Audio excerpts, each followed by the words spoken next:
joined the Muslim religion. They wanted to serve God, but they were not coming to Christianity because they couldn't live with only one woman. In fact, in the olden days, you could not convert to any religion because the king was the head of the traditional religion. One of our kings, Osei Kwame, became king when he was about 12 years old. His Muslim saw him to be a small boy, and he tried to convert him to Islamic religion. And then they saw all his activities were towards Islamic religion. They were not happy. Even he frowned upon so many things, like, say, human sacrifice. That was one of the reasons why he had to leave the stool.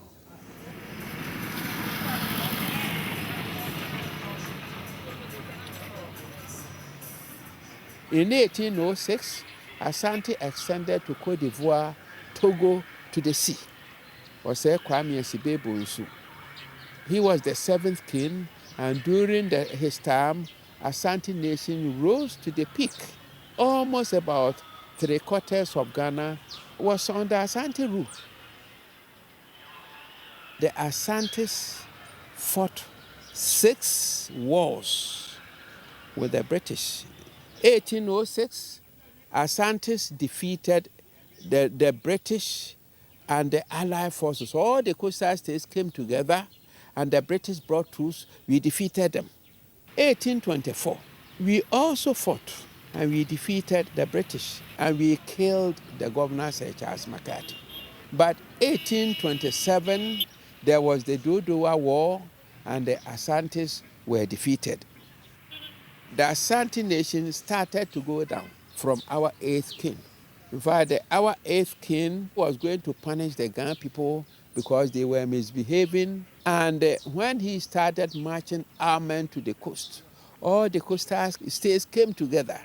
And then the British brought troops from Britain to help, and they defeated Asante nation at a place called Dodowa. All the coastal states became independent from Asante rule. Then we also have 1863 war, and the Asantes defeated the governor and all the coastal states. That was the 4th war. Then there was the 5th war, which was 1873. Then 1874. Asante was a problem for the British, so they decided to come and destroy the kingdom. So they sent one war general, Sir Garnet Wolseley. He brought troops from Britain, India, Nigeria, Sierra Leone, Jamaica, and they came to join the coastal states.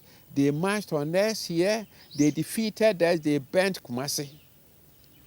That brought a heavy blow on us, so most of our territories went off. But because of the golden stool, we have faith in the golden stool. Those who remained are intact, and even people are not coming anymore. So that presently, Asante State has got about not less than 60 nations forming the Asante Nation. And all their chiefs swear oath of allegiance to the king. The governor saw the French, the Dutch, the Germans, the Italians coming. And 1884, the Europeans met in Berlin, and they partitioned Africa among themselves. So Asante was to be for the British. So the governor said, these people are coming to Asante. Maybe they may go and establish themselves there so that the Asantes will not allow our rule. So what we can do is to arrest the king who is not allowing us to colonize Asante. The governor sent a letter to him that he was meeting him and his chiefs on 20th January 1896 for discussion, not knowing he was coming with 3,100 troops to arrest him. And at the meeting, the governor ordered the arrest of the king and 54 people. They were first taken away from here to Elmina. The king was imprisoned in the Elmina castle for 1 year, and our people were going there daily demanding the release of their king. So the governor took him to Sierra Leone, and King Prempeh I was in Sierra Leone for 3 years, and some people walked from here to Sierra Leone to get their king back. So the governor took him to the Indian Ocean island called Seychelles, and the king was there for 24 years.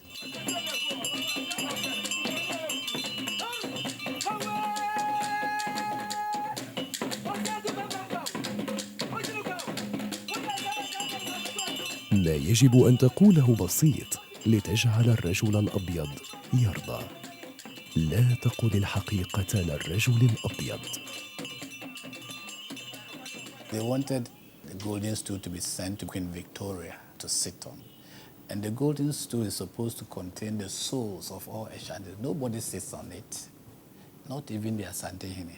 When you are installed an Asantehene, you don't sit on the golden stool. They brush your buttocks on the top of the golden stool, but you don't sit on it.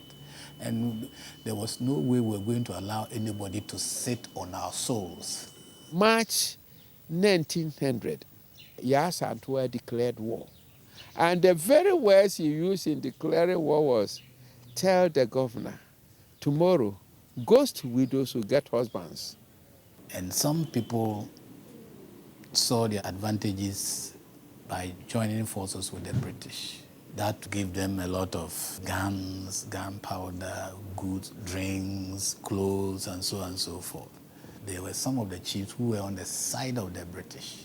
And when the British won, some of them were elevated to status that normally didn't belong to them.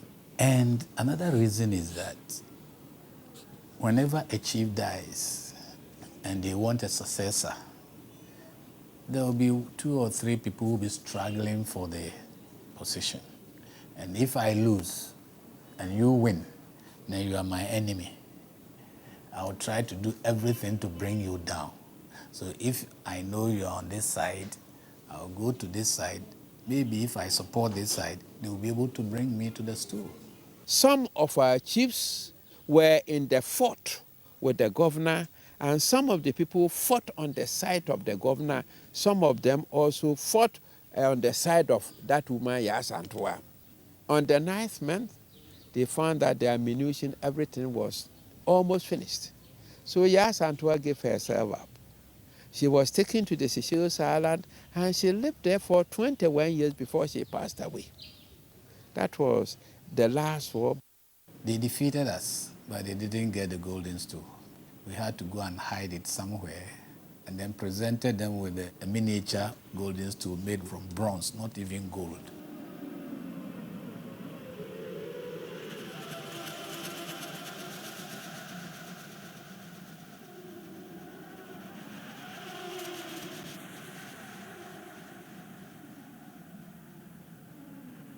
الآلاف من ضحايا الحرب وقرابين الآلهة زهقت أرواحهم من أجل الحاكم والكرسي. الشعب كله فداء الحاكم، الشعب كله فداء الكرسي، فالحاكم هو روح الكرسي، والكرسي هو روح الشعب.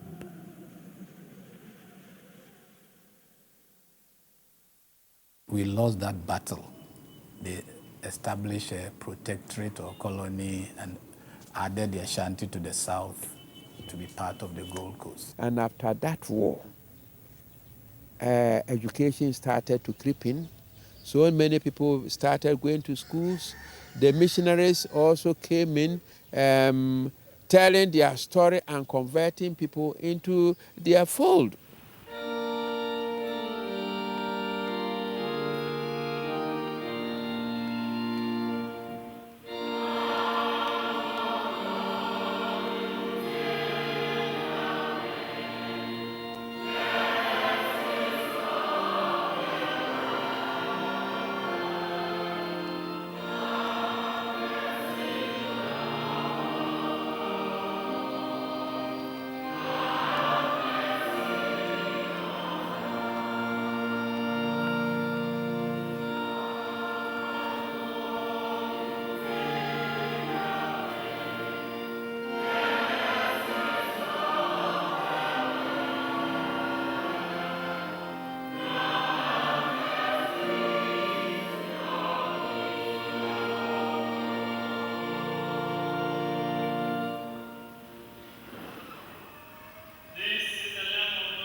The first Christian preacher entered Kumasi in 1839.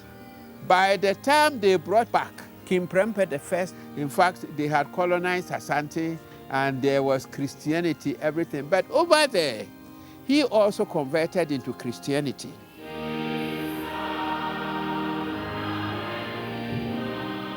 He brought the Anglican Church. And since his term, all the kings of Asante have been Anglicans. The present king is the fourth Anglican king. The other chiefs, you have the right to go to any church you like. You also have the right to be a traditionalist.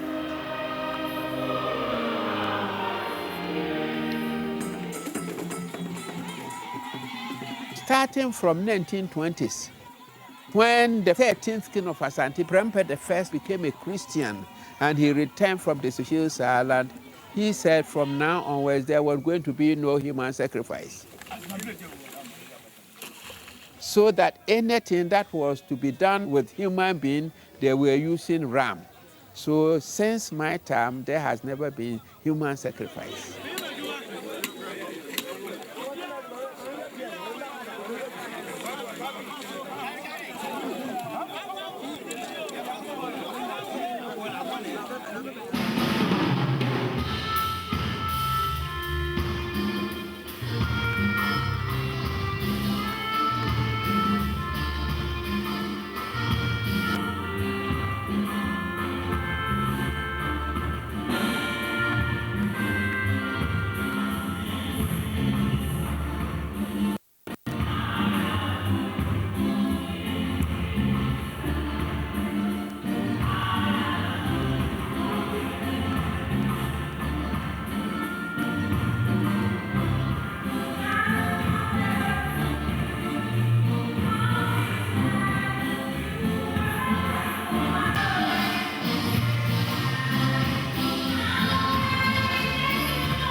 In Ashanti, most of the people belong to the Presbyterian, what we call the Basel Mission, and then the Catholics.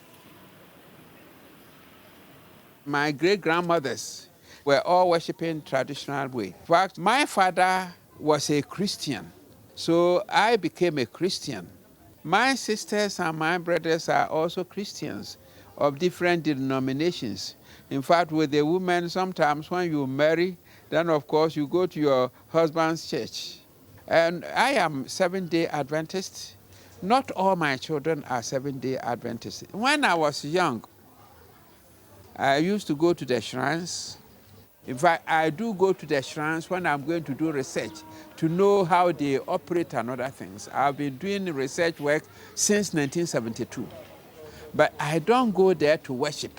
Well, when I grew up, my father was a Catholic, so automatically I also became a Catholic. But I hear the Catholic Church was introduced into my village in around 1910. Especially the land on which the church was built belonged to my great-grandfather. So my father's line, almost everybody was a Catholic, and we also became Catholics.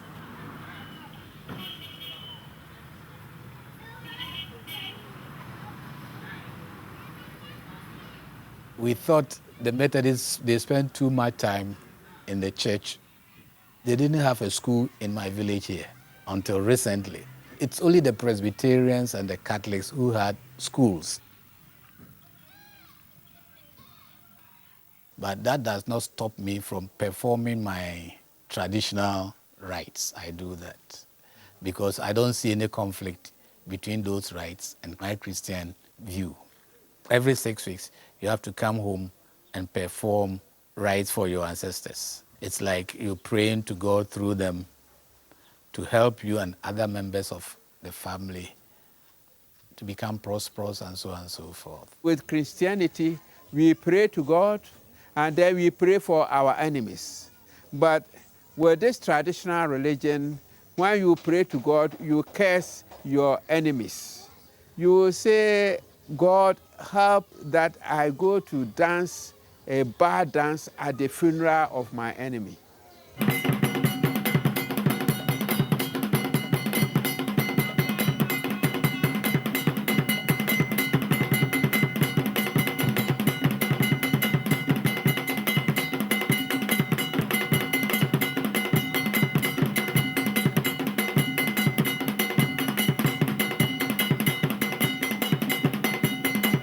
I can't believe that when somebody dies and they don't perform the funeral ceremony for him, he will be lingering on the path to the land of the dead.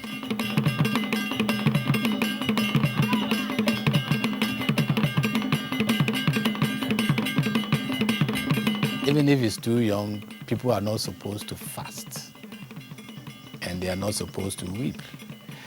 But if the person is an adult, then by your coffin, you go and prepare the tomb. After burial, you sit down and receive donations from friends and other members of the town. Sister Elizabeth is 50,000.